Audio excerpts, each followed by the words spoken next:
मित्रांनो, मुंबई शहरात अंधेरीमध्ये एक मुलगा ऑटो रिक्षा चालवत होता. त्याने ती ऑटो रिक्षा भाड्याने चालवायला घेतली होती. तो दिवसात जे काही कमवायचा त्यातून काही भाग तो त्या ऑटो रिक्षाच्या मालकाला त्या ऑटो रिक्षाचं भाडं म्हणून द्यायचा आणि उरलेल्या पैशातून तो त्याचा घर खर्च भागवायचा. एके दिवशी तो संध्याकाळी जेव्हा घरी परत यायला निघाला तेव्हा त्याच्या मोबाईलवर त्याच्या बायकोचा फोन आला की घरातील किराणा संपला आहे, तुम्ही येताना थोडाफार किराणा आणि काही भाज्या घेऊन या. तो मुलगा मार्केटमधून काही किराणा आणि भाज्या विकत घेतो आणि ते सामान जेव्हा तो त्याच्या ऑटो रिक्षामध्ये ठेवायला जातो तेव्हा त्याला त्याच्या ऑटो रिक्षाच्या मागच्या सीटच्या खाली एक बॅग ठेवलेली दिसते. तो विचार करू लागतो की ही बॅग माझ्या ऑटो रिक्षामध्ये आली कशी. तो ती बॅग बाहेर काढून तिला उघडून पाहतो तर त्यात सोन्याचे दागिने आणि बऱ्याच महागड्या ज्वेलरी होत्या, ज्याची किंमत जवळजवळ 8 ते 10 लाख रुपये इतकी होती. आता त्या बॅगला आपल्या ऑटो रिक्षामध्ये पडलेली पाहून तो विचारात पडतो की आज कोणता पॅसेंजर माझ्या ऑटो रिक्षामध्ये बसला होता, जो इतक्या महागड्या ज्वेलरी असलेली बॅग इथेच विसरला. कारण मित्रांनो, तो मुलगा खूपच इमानदार आणि गरीब मुलगा असतो, म्हणून तो खोल विचारात पडतो. तर मित्रांनो, या कथेत पुढे काय होतं, तो मुलगा ती बॅग परत करणार की सोबत घरी घेऊन जाणार? चला तर मग जाणून घेऊया या कथेच्या माध्यमातून. पण व्हिडिओमध्ये पुढे नेण्यापूर्वी अगोदर माझी आपणास विनंती आहे की तुम्ही आमच्या यूट्यूब चॅनलला सबस्क्राईब करून घ्या आणि व्हिडिओला लाईकही करा. मित्रांनो, ही कथा एका राहुल नावाच्या मुलाची आहे. राहुल जास्त शिकलेला नव्हता, त्यामुळे तो त्याच्या घराच्या जवळच्या परिसरात ऑटो रिक्षा चालवत होता. याच दरम्यान त्याला एक मुलगी पसंत पडते आणि तो त्या मुलीवर प्रेम करू लागतो. पण ती मुलगी त्याच्या कास्टची नव्हती. तर मित्रांनो, ते ज्या परिसरात राहत होते तिथले लोक दुसऱ्या कास्टच्या मुलाशी किंवा मुलीशी लग्न लावून देण्याच्या विरोधात असायचे. राहुल त्या मुलीवर खूप प्रेम करायचा आणि ती मुलगीही त्याच्यावर खूप प्रेम करायची. त्या मुलीचे नाव सोनी होते. ते दोघं मिळून कोर्ट मॅरेज करून कुठेतरी लांब पळून जाण्याचा विचार करतात. दोघांचेही एकमेकांवर जीवापाड प्रेम होते, त्यामुळे ते कुणालाही कळू न देता कोर्ट मॅरेज करून घेतात आणि मॅरेज सर्टिफिकेट तयार झाल्यानंतर ते दोघंही पळून मुंबईला येतात. मुंबईला लोक स्वप्नांचं शहर असं संबोधतात आणि इथे कोणीही आले तरी मुंबई त्याला आपल्यात सामावून घेते. इथे आल्यानंतर कोणीही उपाशी पोटी राहत नाही, त्यामुळे ते दोघंही मुंबईला पळून येतात. मुंबईला आल्यानंतर ते एका चाळीत भाड्याने खोली घेतात आणि तिथेच राहू लागतात. सुरुवातीचे काही दिवस तर त्यांचे खूप सुखात आणि आनंदात गेले, जोपर्यंत त्यांच्याजवळ पैसे होते तोपर्यंत. पण हळूहळू जसे पैसे संपू लागले तसं त्यांना काळजी वाटू लागली. आता राहुल विचार करू लागतो की मुंबईसारख्या शहरात राहायचं असेल तर असंच घरी राहून चालणार नाही. मला घर खर्च काढण्यासाठी काहीतरी काम करावंच लागेल. पण राहुलला कामाचा काहीच अनुभव नव्हता, शिवाय तो शिकलेलाही नव्हता. पण त्याला ऑटो रिक्षा चालवायचा चांगला अनुभव होता. राहुल त्याच्या जवळ उरलेल्या पैशांनी एक भाड्याने ऑटो रिक्षा चालवायला घेतो. तो त्याच्या आजूबाजूच्या परिसरात ऑटो रिक्षा चालवून त्याच्या बायकोसोबत आनंदी जीवन जगू लागला होता. ते दोघंच असल्याने त्यांचा खर्च त्यांच्या कमाईच्या हिशोबाने भागवत होते. असेच दिवस निघून गेले. एका वर्षानंतर त्यांच्या घरात एका मुलीचा जन्म होतो. आता घरात 3 सदस्य झाले होते, त्यामुळे खर्चही जरा वाढला होता. पण तरीही ते सर्व व्यवस्थित मॅनेज करत होते. पण जेव्हा त्यांची मुलगी 6 महिन्यांची पूर्ण होते तेव्हा तिला एक गंभीर आजार होतो. तिच्या उपचारासाठी राहुल त्याच्या जवळ असलेली सर्व जमापुंजी खर्च करतो. तरीही खर्च वाढतच जातो आणि पैशांच्या अभावी तो शेवटी त्याची ऑटो रिक्षाही विकून टाकतो कारण आता त्याच्याकडे ऑटो रिक्षा विकण्याशिवाय दुसरा पर्याय उरलेला नव्हता. ज्या ऑटो रिक्षाने तो त्याचं घर चालवत होता त्यालाही तो मुलीच्या उपचारासाठी विकून टाकतो आणि त्याच्या मुलीचा चांगल्या ठिकाणी उपचार करतो. देवाच्या कृपेने त्यांची मुलगी अगदी बरी होऊन हॉस्पिटलमधून डिस्चार्ज होऊन घरी परत येते.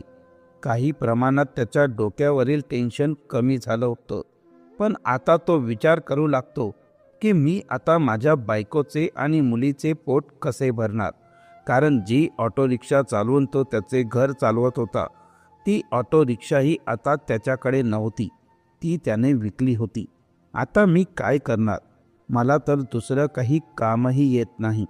तो याच विचारात डोक्याला हात लावून बसला होता की तितक्यात त्याचे काही सोबती त्याचे रिक्षा चालक मित्र त्याच्या घरी येतात आणि त्याला सांगतात की आमच्या ओळखीत एक माणूस आहे ज्याच्याकडे बऱ्याच रिक्षा आहे आणि तो माणूस त्या रिक्षा भाड्याने चालवायला देतो. अर्थात तो त्या माणसाचा एक प्रकारे व्यवसाय होता. तो त्याची रिक्षा पर डे भाड्याने चालवायला देतो. ही गोष्ट ऐकून राहुल त्यांच्या बोलण्याला सहमती दर्शवतो आणि म्हणतो की मित्रांनो, तुमचे खूप खूप आभार. मी आता याच गोष्टीच्या टेन्शनमध्ये होतो की तेवढ्यात तुम्ही लोक आलात. प्लीज मला त्या माणसाकडे घेऊन चला, मला त्या माणसाला भेटायचे आहे.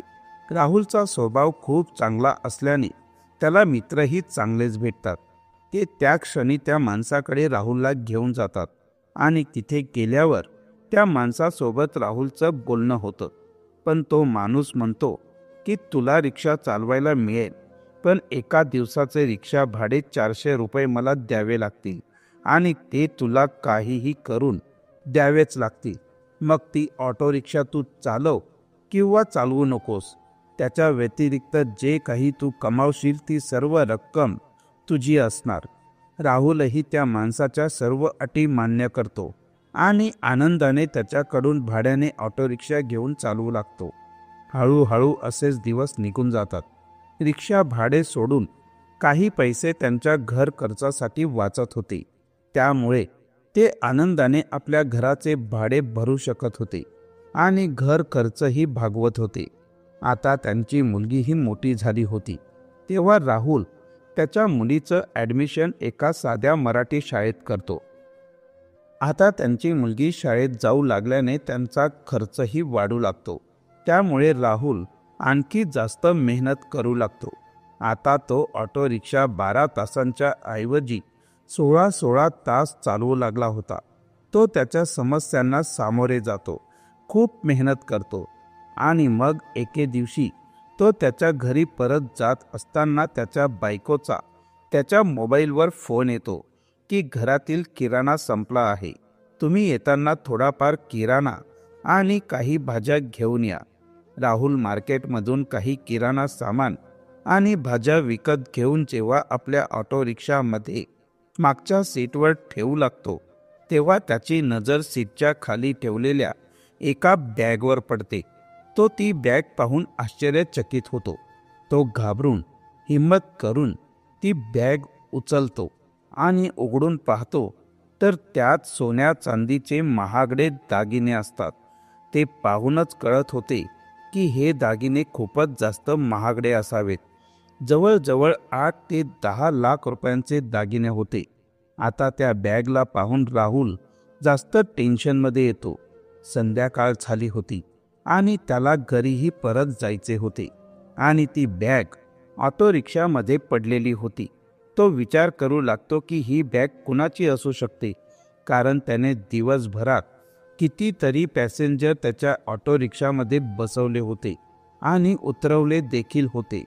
त्यातून माहीत नाही कोण ही बॅग इथेच विसरला होता. तर दुसरीकडे ज्याची ती बॅग असते ती एक करोडपती महिला असते. त्या महिलेचे नाव सुनीता असते. सुनीताचा नवरा एक मोठा बिझनेसमॅन असतो. त्याला पैशांची काही कमी नसते. सुनीता आज तिच्या पर्सनल ड्रायव्हर सोबत मार्केटमध्ये गेलेली असते. तिला नवीन दागिने विकत घ्यायचे असतात, कारण त्यांना आजच संध्याकाळी त्यांच्या भाचीच्या लग्नाला जायचे असते. सुनीता जेव्हा मार्केटमध्ये शॉपिंग करून पुन्हा तिच्या कारमध्ये येऊन बसते आणि ड्रायव्हरला सांगते की चल लवकर घरी, आधीच खूप उशीर झाला आहे. तेव्हा ड्रायव्हर ओके मॅडम म्हणत गाडीला सेल्फ स्टार्ट करतो, पण कार स्टार्ट होत नाही. तो बऱ्याचदा प्रयत्न करतो पण कार स्टार्ट होतच नाही. हे सर्व पाहून सुनीता मॅडम जास्तच रागावतात, कारण त्यांना आज संध्याकाळी लग्नात जायचं असतं. त्यांच्या गरजेनुसार त्यांनी सर्व वस्तूंची शॉपिंग तर केली होती, पण घरी जाऊन आणखीन बरीच तयारीही करायची होती. आता सुनीता मॅडम त्यांच्या ड्रायव्हरला सांगतात की तू एक काम कर, माझ्यासाठी एक ऑटो रिक्षा थांबव आणि ही कार एखाद्या मेकॅनिकलला दाखवून ठीक करून मग घरी ये. त्यानंतर ड्रायव्हर सुनीता मॅडमला ऑटो रिक्षात बसवतो. सुनीता मॅडम ऑटो रिक्षामध्ये बसल्यानंतर त्यांची बॅग आपल्या सीटच्या खाली ठेवून देतात, कारण त्यांना रिक्षामध्ये बसण्यास त्रास होत होता. ते मोठे लोक होते, त्यामुळे त्यांना ऑटो रिक्षामध्ये बसण्याची सवय नव्हती. घरी पोहोचल्यानंतर त्या घाईघाईत फक्त आपली हँडबॅग घेऊन घराच्या आत निघून जातात आणि ती दागिन्यांची बॅग तिथेच रिक्षात विसरून जातात, कारण त्यांची प्रत्येक वस्तू त्यांचा ड्रायव्हर आत घेऊन येतो, म्हणून त्यांच्या लक्षात राहत नाही. आणि त्या घरी पोहोचल्यानंतर पटकन तयार होऊन त्यांच्या भाचीच्या लग्नाला जाण्यासाठी ते नवीन दागिने शोधू लागतात. तेव्हा त्यांना ती नवीन दागिन्यांची बॅग कुठेही सापडत नाही.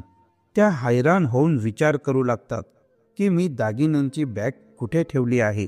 आधी त्यांना वाटतं की त्यांच्याकडून चुकून ती दागिन्यांची बॅग सोनाराच्या दुकानात विसरल्या असणार, ज्या दुकानात त्यांनी ते दागिने खरेदी केले होते. तेवढ्यात त्यांचा ड्रायव्हर त्यांची कार ठीक करून घरी पोहोचतो. सुनीता मॅडम ड्रायव्हरला पटकन गाडी काढायला सांगतात आणि त्या सोनाराच्या दुकानात पोहोचतात. तिथे पोहोचल्यावर कळतं की त्यांची दागिन्यांची बॅग दुकानात राहिलेली नाही. सुनीता मॅडम लगेचच सर्व CCTV कॅमेऱ्यात चेक करतात. तेव्हा त्यांना त्यात स्पष्ट दिसतं की जेव्हा त्या या दुकानातून बाहेर पडल्या होत्या तेव्हा ती दागिन्यांची बॅग त्यांच्या हातातच होती.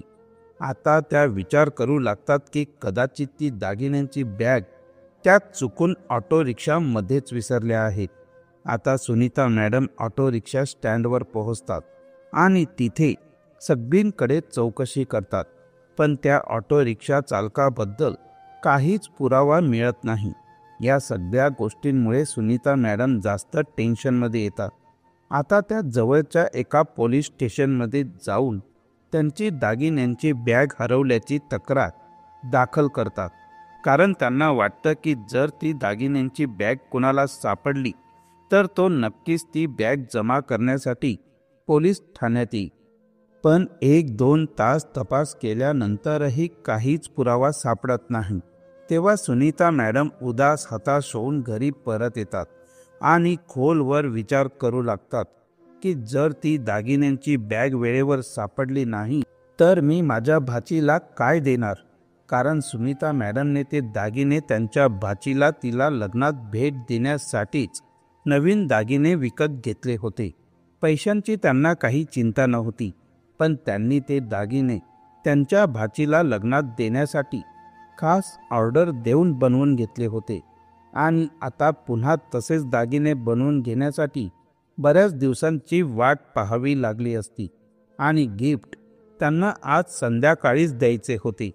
याच गोष्टींचा विचार करत त्या जास्त टेन्शनमध्ये बसल्या होत्या की तेवढ्यात अचानक बाहेर दारावरची बेल वाजते. सुनीता मॅडम जाऊन दार उघडतात तर पाहतात की हा तोच ऑटो रिक्षा चालक राहुल त्यांच्या दाराजवळ उभा होता. सुनीता मॅडमला पाहताच तो त्यांना विचारतो की मॅडम, तुम्ही आज तुमची कोणती बॅग माझ्या ऑटो रिक्षामध्ये विसरल्या होत्या का? तेव्हा मॅडम उत्साहित होऊन पटकन उत्तर देतात की हो, मी माझी बॅग आज तुझ्या ऑटो रिक्षामध्ये विसरले होते. तेव्हा राहुल त्यांना विचारतो की मॅडम, तुमच्या बॅगचा रंग कोणता होता? तेव्हा सुनीता मॅडम न अडखळता सांगतात की लाल रंगाची बॅग होती आणि त्यात खूप महागडे दागिने होते, ज्यांची किंमत जवळपास 10 लाख रुपये आहे. आता ही गोष्ट ऐकल्यानंतर राहुलला पूर्ण खात्री पटते की ही बॅग याच मॅडमची आहे. त्यानंतर राहुल त्याच्या ऑटो रिक्षा जवळ जाऊन दागिन्यांची बॅग काढून सुनीता मॅडम यांच्या हातात देतो. जेव्हा सुनीता मॅडम त्या बॅगकडे पाहतात आणि त्या मुलाकडे पाहतात तेव्हा त्या त्याच्याकडे बघतच राहतात आणि विचार करू लागतात की हा मुलगा एक सर्वसाधारण गरीब घरातील ऑटो रिक्षा चालक आहे. जर त्याला माझी इतकी महागडी दागिन्यांची बॅग मिळालीच होती तर त्याने ती बॅग मला परत का आणून दिली असणार, कारण आजच्या काळात इतका इमानदार माणूस मिळणे खूप कठीण आहे. याच गोष्टीने सुनीता मॅडम यांना विचार करण्यास भाग पाडले होते. त्या हैराण झाल्या होत्या. म्हणूनच त्या राहुलला घराच्या आत बोलावतात, त्यांचे खूप खूप आभार मानतात आणि म्हणतात की तुला नाही माहीत आज तू मला किती आनंद परत दिला आहेस. ही बॅग आज माझ्यासाठी खूप महत्त्वाची होती. सुनीता मॅडम त्याला बसायला खुर्ची देतात आणि त्याला चहा पाजतात आणि मग त्याला विचारतात की मला एक गोष्ट सांग की जर मी ही दागिन्यांची बॅग तुझ्या ऑटो रिक्षामध्ये विसरले होते तर मग तू ही बॅग तुझ्या जवळच का ठेवली नाहीस? मला ती बॅग परत करण्यासाठी का आलास? तेव्हा राहुल त्यांना म्हणाला की बघा मॅडम, आम्ही नक्कीच गरीब आहोत, पण आम्ही मनाने अगदी निर्मळ आणि इमानदार आहोत. देव आमच्या मेहनतीचं जे काही देतो त्यात आम्ही सुखी आणि आनंदी आहोत. जर आम्ही आमच्या पॅसेंजरसोबत असं केलं तर या जगातून इमानदार हा शब्दच नाहीसा होईल. राहुलच्या तोंडून हे शब्द ऐकून सुनीता मॅडम त्याला एका वेगळ्याच नजरेने पाहू लागतात, कारण त्यांनी त्यांच्या आयुष्यात इतका इमानदार व्यक्ती कधीच पाहिला नव्हता, ज्याने ठामपणे ठरवलं होतं की माझी परिस्थिती भलेही कशीही असो पण मी माझी इमानदारी कदापि सोडणार नाही. त्यानंतर सुनीता मॅडम त्याला विचारतात की मी तर ही बॅग 4 तासांपूर्वी तुझ्या ऑटो रिक्षामध्ये विसरले होते, मग तुला ही बॅग माझ्यापर्यंत आणण्यासाठी इतका वेळ का लागला? त्यानंतर राहुल सुनीता मॅडमला त्यामागची कहाणी सांगतो की मॅडम, मी माझं काम संपवून माझ्या घरी परत जाण्यासाठी निघालोच होतो की तेवढ्यात माझ्या बायकोचा फोन आला आणि तिने मला घरी किराणा सामान आणि भाजीपाला घेऊन यायला सांगितले. जेव्हा मी मार्केटमधून किराणा सामान आणि भाजीपाला विकत घेऊन माझ्या ऑटो रिक्षाच्या मागच्या सीटवर ठेवू लागलो तेव्हा माझी नजर सीट खाली ठेवलेल्या या बॅगवर पडली. ती बॅग पाहून मी हैराण होऊन विचार करू लागलो की ही बॅग इथे कोण विसरलं असणार. त्यानंतर मला ज्या ज्या पॅसेंजरचे ॲड्रेस माहीत होते त्या सर्वांच्या घरी जाऊन मी त्या बॅगबद्दल चौकशी केली, तर काही लोकांनी बॅगचं नाव ऐकूनच ती बॅग आमची आहे असंही म्हटलं. पण त्यानंतर जेव्हा मी त्या लोकांना बॅगचा रंग विचारला आणि त्यात काय काय सामान होतं याबद्दलही विचारलं तर काहींनी वेगळंच उत्तर दिलं, तर काहींनी अजून काहीही उत्तरं दिली, कारण ती सर्व लोक लालची होती. या 2 गोष्टींवरून हे लोक बॅग हडप करण्यासाठी खोटं बोलत असल्याचे मला समजले.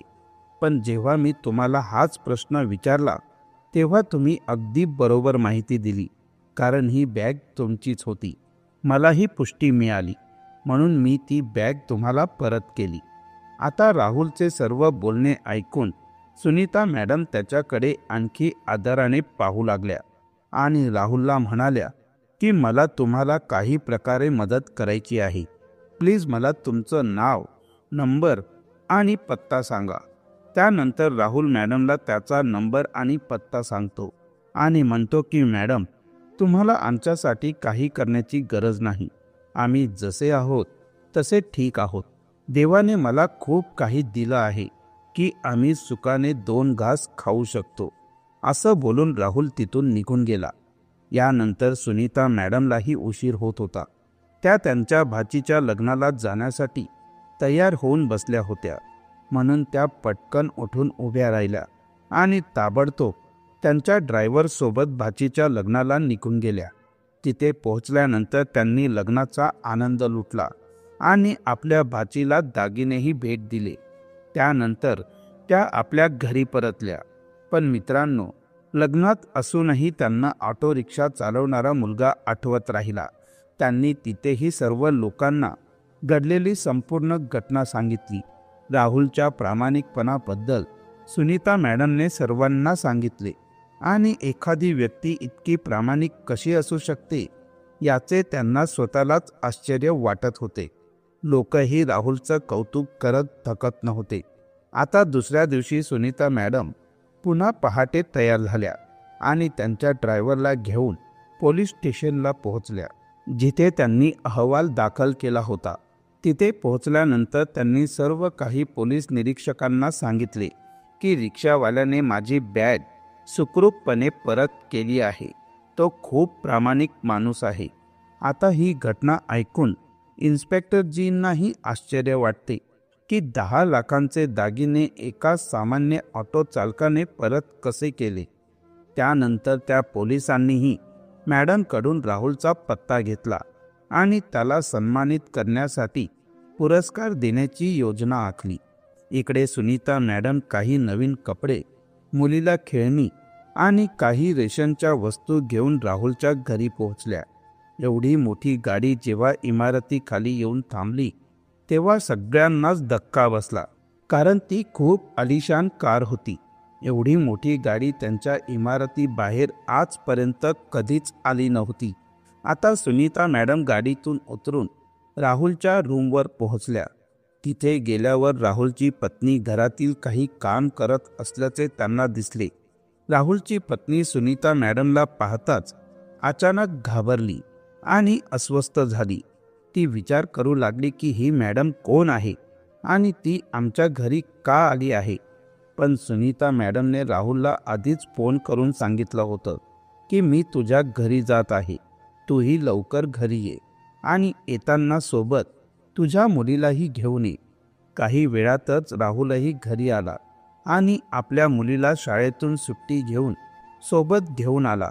यानंतर त्याने सुनीता मॅडमची त्याच्या पत्नीशी ओळख करून दिली आणि सांगितले की या त्याच मॅडम आहेत ज्यांच्याबद्दल मी रात्री तुला सांगितलं होतं.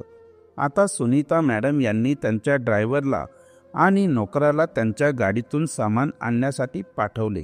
सुनीता मॅडमने आधीच राहुलबद्दल माहिती जाणून घेतली होती की त्याच्या घरी कोण कोण राहतात आणि त्यानुसार त्यांनी त्यांच्यासाठी भेटवस्तू, त्याच्या पत्नीसाठी साड्या आणि इतर अनेक गोष्टी आणल्या होत्या. मुलीसाठी छान छान कपडे आणि खेळण्यासाठी भरपूर खेळणी आणि घरातील सर्व किराणा सामानही आणले होते. आता जेव्हा सुनीता मॅडम त्यांना त्या वस्तू द्यायला लागल्या तेव्हा राहुल मॅडमला नकार देत म्हणाला की या सगळ्यांची काहीच गरज नाही. तुमची वस्तू चुकून माझ्या ऑटो रिक्षामध्ये राहिली होती आणि ती वस्तू तुम्हाला परत करणे हे माझे कर्तव्य होते आणि मी तेच केले. आता सुनीता मॅडम म्हणाल्या की नाही, तसं काहीच नाही. तुम्हाला हे सर्व सामान स्वीकारावंच लागेल, कारण जितकी किंमत त्या दागिन्यांची होती त्या किमतीत तुला हवं असतं तर तुला अशाच आणखी 4-5 रिक्षा विकत घेता आल्या असत्या. मी हे सर्व सामान देऊन तुझ्यावर कोणतेही उपकार करत नाहीये. हे फक्त तुझ्या प्रामाणिकपणाबद्दल एक छोटंसं बक्षीस देत आहे.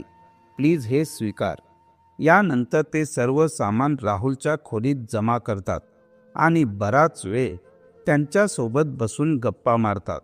मग राहुल मॅडमजींना त्यांची संपूर्ण प्रेमकथा सांगतो. राहुलच्या आयुष्यात आलेल्या अडचणींची कहाणी ऐकून सुनीता मॅडमही भावूक होतात. त्याने सुनीता मॅडमला सर्व काही सांगितले की मी जी ऑटो रिक्षा चालवतो ती देखील भाड्याने आहे आणि माझी मुलगी देखील एका सामान्य शाळेत शिकायला जाते. हे सर्व ऐकून सुनीता मॅडमना त्याची आणखीन मदत करावीशी वाटली.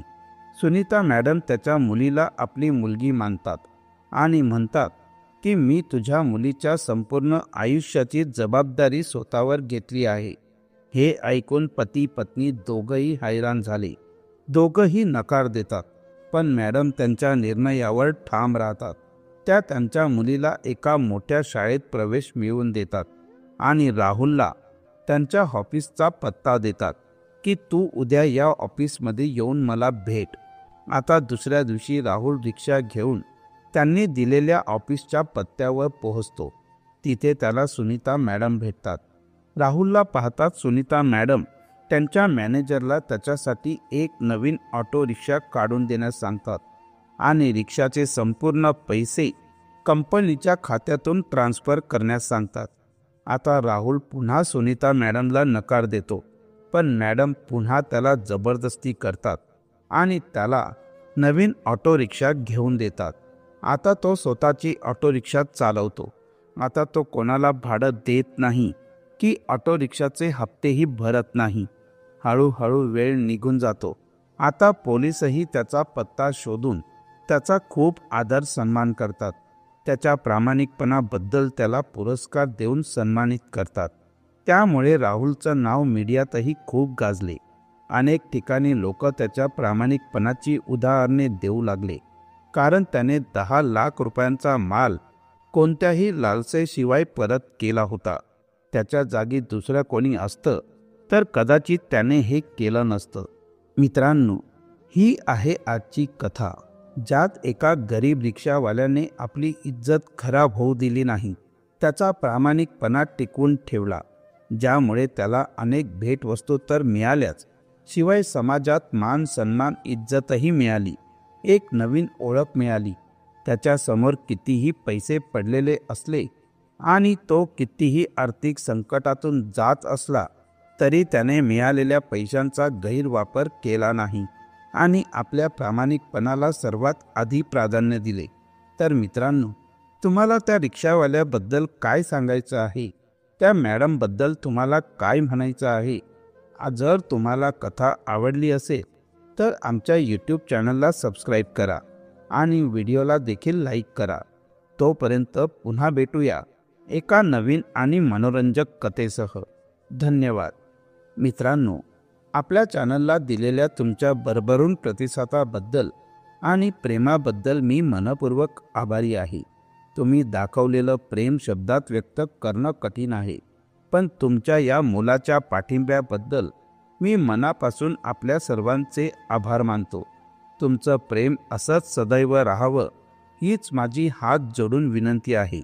तुमच्या या प्रेमामुळेच आम्ही अधिकाधिक पुढे जाण्यासाठी प्रेरित होतो.